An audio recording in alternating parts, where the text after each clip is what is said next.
माझं नाव बाळकृष्ण सर्जेराव जाधव. मी रहिवासी सातारचा. मला 3 महिन्यापूर्वी युरिन इन्फेक्शन झालं. युरिन इन्फेक्शन झाल्यानंतर योगेश काळजीने सोनोग्राफी चेक केल्यानंतर मूत्राशयामध्ये गाठ आढळली. त्यानंतर त्यांनी मला ऑपरेशनचा सल्ला दिला.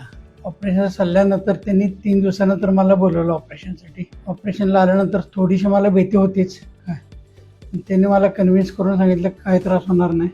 माझे ऑपरेशन सक्सेस झालं. त्यांनी गाठ काढली.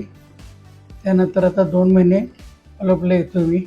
तब्येत एकदम ठणठणीत आहे. युरिन इन्फेक्शन वगैरे टोटली हे झालेलं आहे. लेगवेचा फ्लो वगैरे पूर्वीपेक्षा खूप सुंदर झाला. आता माझी तब्येत व्यवस्थित आहे. तर डॉक्टरने परत मला 3 महिन्यानंतर फॉलोअपला बोलवले. ऑपरेशन केल्याच्या नंतर पाईप काढल्यानंतर 1-2 दिवस ब्लडिंग वगैरे झालं. नंतर हळूहळू तो प्रॉब्लेम सॉल्व्ह झाला.